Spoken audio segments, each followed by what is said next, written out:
श्री स्वामी समर्थ. नर्मदे हर.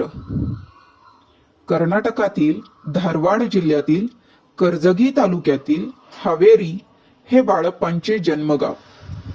1836च्या दरम्यान हावेरीच्या यजुर्वेदी ब्राह्मण कुळात त्यांचा जन्म झाला. घरदार, शेतीवाडी व सावकारी यामुळे त्यांचे बालपण अत्यंत सुखात व्यतीत झाले. घरातील संपन्न वातावरण, सात्विक मातापिता यामुळे त्यांना दुःखाची झळ कधी लागली नाही. कष्टाची सवय नव्हती. पुढे विवाह झाला. पत्नीची प्रेमळ साथ मिळाली. सुंदरा नामक एक कन्या व गुरुनाथ, विश्वनाथ नामक 2 सुपुत्रांचे जन्म झाले. सावकारी व सराफीचा व्यवसाय उत्तम सुरू होता. त्या काळी बालविवाह होत. ज्येष्ठ कन्या सुंदरा 9व्या वर्षी विवाह होऊन सासरी गेली. दोन्ही पुत्रांचे मौजी बंधन झाले. प्रपंच सुखेनैव सुरू होता. कशाचीही चिंता नव्हती.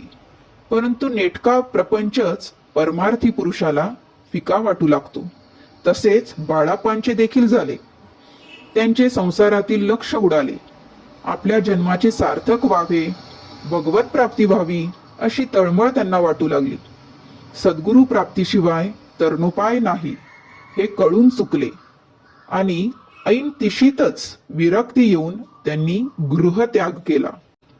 धनदौलत, पैसा अडका, प्रपंच मागे सारून आत्मकल्याणाची तळमळ त्यांना मैलोन मैल पदयात्रा घडवू लागली. निष्कांचन अवस्थेत ते भ्रमंती करीत मलप्रभेच्या काठी मुरगोडास दाखल झाले. महासाधू चिदंबर दीक्षितांच्या समाधीस वंदन करून गाणगापुरास जाण्याचा संकल्प त्यांनी केला होता. गुरुशोध यात्रेतील मुरुगोड हे प्रथम स्थान. या स्थानी स्वामी समर्थ महाराजांचे असंख्य लीला चमत्कार त्यांच्या कानावर पडले. गलगलीच्या अनेक ब्राह्मण भक्तांकडून स्वामींची कीर्ती ऐकली आणि त्यांची महती पटून हेच आपले सद्गुरू अशी खुणगाठ बांधून मजल दरमजल करीत बाळप्पा महाराज गाणगापुरास दाखल झाले. धनवान कुटुंबात जन्मलेल्या बाळप्पांना अंग मेहनत व कष्टाची सवय नव्हती. 2-3 महिन्यांच्या या पायपिटीत ते खूप गोष्टी शिकले.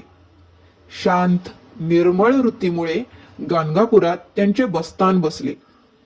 प्रातःकाली संगम स्नान, भिक्षेवर गुजराण आणि तीव्र अनुष्ठान यात 5-6 महिने कसे गुजरले हे त्यांना कळलेच नाही.